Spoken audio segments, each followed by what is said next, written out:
guys, welcome back to my channel. My name's Nina if you're new here. Why am I out of breath? I also have a TikTok where a lot of you guys have followed me from. And my TikTok, I'm gonna put the link in the description. It's Nina with 2 A's with a period in the middle. Last name is Thomas with 2 S's. So today I'm just gonna get into a little segment called Am I Being Used or Am I Being Used? But before we do that, I just wanna show a few of you the books that I use and post on my TikTok. So this one is Hey God, Volume 2. I did read Volume 1 and I have it still. It's just that Volume 1 has, I don't even know how many pages, maybe like 40.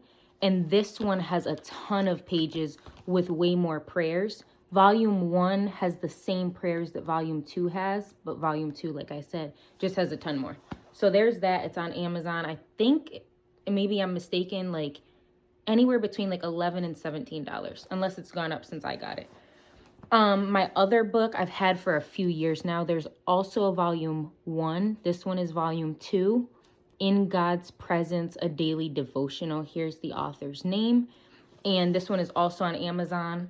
I think around the same price range, maybe $20, but this one is great. And it has a prayer for each day and it has the date up top. You can make your little notes, highlight, do whatever you want. So those are 2 great books. My other prayers that I post, literally, sorry, it's dirty, but literally a journal from Target. I don't even know how much it was, maybe like $10. And I just make all my little prayers in here and everything. So yeah, if you feel like doing your own prayers, writing your own little journals, Target, Marshall's, Dollar Store, anywhere, just grab a journal. There's no like outline or anything. It's just blank lined pages. All right, so now we're gonna get into the talk about am I being used or am I being used? Excuse me. I wrote a few notes on it just because I really wanted to like touch on some certain topics. So something I always ask myself is, why am I always the kind person in someone's life? Don't get me wrong, I have amazing, wonderful people in my life, but I know we all come across that bad bunch, maybe over the years, maybe you go through a group friendship, maybe you were in a relationship, and you just ask yourself or you ask God, why am I always being manipulated? Why am I always being used? Like, what is it about me that is making people walk all over me? Why are people taking my kindness for granted? And it happens to the best of us. And then you're like, why? I did so much in this friendship. I did so much in this relationship. I gave so much to this sibling. I did so much for this family member. But you cut ties and you either never speak again, or it just ends so messy that you just end up being by yourself.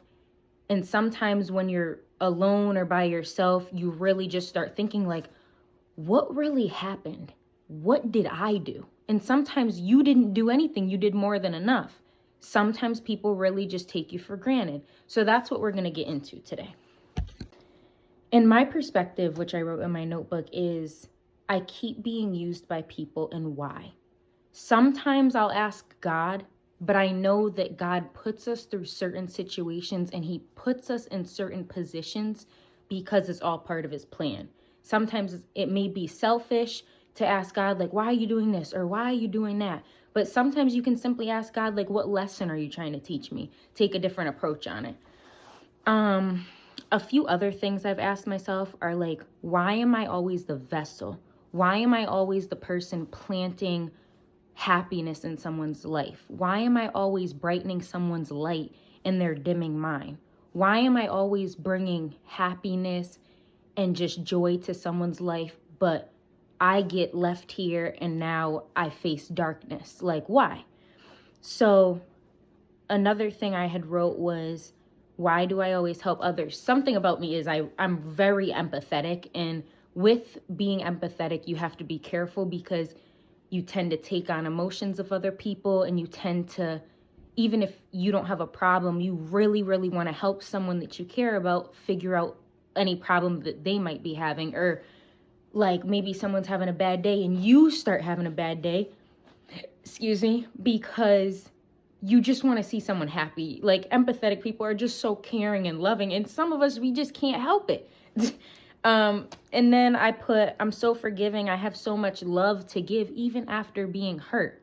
And I bet a lot of you can relate to that. Like, I have been hurt. I've been manipulated. I've been used. I've gone through my own trials and tribulations. I've gone through my own sadness. I've sat by myself and I've shed some tears before. We all have bad days. We all go through stuff. But it's like, why do people keep walking all over us when we're just so kind and genuine? Or why is it that I still carry so much love? And I'm asking you guys this and myself, like, why is it that I still carry so much love within myself even after being hurt? Because hurt and trauma and pain can make people bitter. So it's like, what is it about me, or what is it in me that keeps that drive going, that keeps me being such a loving, kind individual?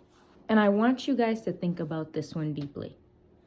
I journal every day, and sometimes I sit here just in complete silence and I start to self-reflect. I start to just think, like, maybe that person needed my love. Maybe that person needed my kindness. Even though I go through my own things, everyone goes through things. And just because you go through something doesn't mean someone else's something is less than yours. Everybody handles trauma and pain and trials in a different way. So it's like, yeah, I was so kind, or I loved this person so much. And this is just a generalized statement. Or I did so much for this person without counting favors. I poured out my all, every ounce of me, to this friendship, or whatever the case may be. Why am I the one that ends up hurt in the end is sometimes the question. Or why did the friendship end? Or why did the relationship end? Or why do I not speak to this cousin or sibling or aunt or uncle anymore? Why? And it's just, sometimes you have to really take a huge step back. And sometimes looking at the positives in situations can be so difficult, because you're like, you just want to get to the bottom of it, or you want to have a bigger understanding of something. And God is that understanding. If you take the step back and you're like, I did this, I did that, I did make good memories with this person, but it just ended ugly, or I ended up being used and manipulated, which is awful. Don't get me wrong, it's terrible. But the thing about it is, did you ever stop to think maybe that person needed your love? Maybe that person needed your kindness. Maybe that person needed your hugs and affection. Maybe that person needed those laughs you shared.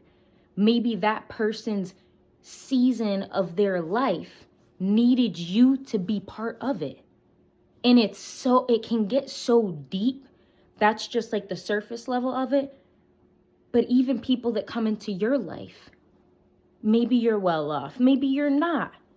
Everybody's life is different, but maybe the people that we come across in this life, maybe we needed them just as much as they needed us. And sometimes your mind can be trained to just think of like the happy memories that you shared with someone, and you forget the disrespect, or you forget the manipulation, because those memories stay with you. That just is showing you maybe you did need that fun time. Maybe you did need that dinner date. Maybe you did need to go walk that trail with that person. Maybe you did need to just be friends for 2 months and then God said, that's it. And you sit here and you're like, why did that end? Or maybe it was just awful and toxic and you're like, thank God I'm out of it. But God put you in it for a reason and your time is up. So a few things that I wanted to just say were, the question here is, am I being used or am I being used?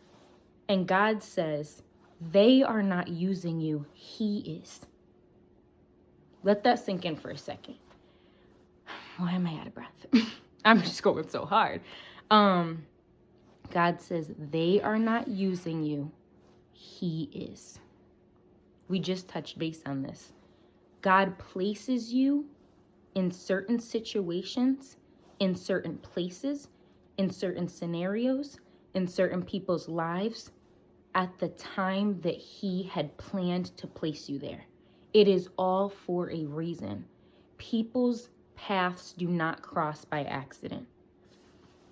God says, I'm using you to encourage someone here. I'm using you to help someone here.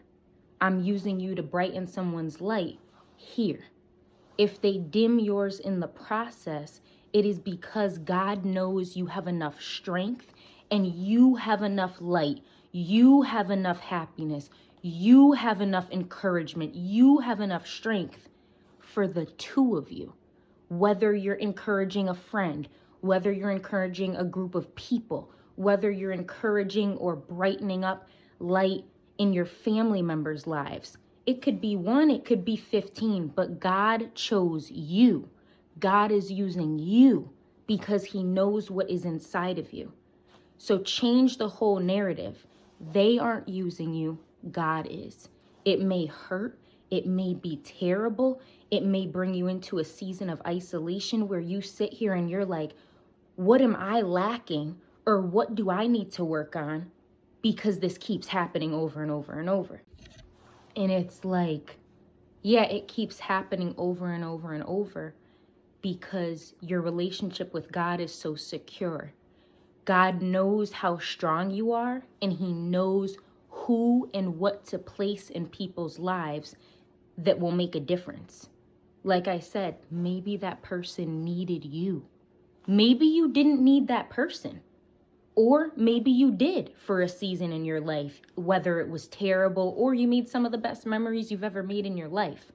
But I know for a fact that God puts us in positions for a purpose. For a purpose. So we're going to end it with, God said they are not using you. They may think they're using you. They may think they've got one up on you. They may think they're slick. They may do sneaky things and just manipulate you or play mind games or strategically think of things before they ask you a question. That is using. They might think they've got one up, but God says he's the one using you. And I'm just going to flip to my last little note page here. The thing about this situation is be very observant going into friendships. Be very observant after doing self-work and creating your relationship with God, because like I said, it's hard to look at the positives, but even the negatives in our life, when you really, really try to grasp it and you take that step back and you just enter silence and you talk to God and you pray on it, even the things that we look at as negatives actually have purpose. Because I could count on 15 people's hands the amount of things that I've gone through, but I'm grateful for them. I'm grateful at the end of the day that I had to endure the things I've had to endure, because I wouldn't be who I am today. I wouldn't have so much knowledge. I wouldn't be so observant going into certain situations. I wouldn't be so close with God because he's the one that has gotten me through all these things. He's the one using you. And the main point here is when we're in someone's life for a season or a limited time, God says, when he tells you to leave, leave. When he tells you to go, go. But you have to know when to move.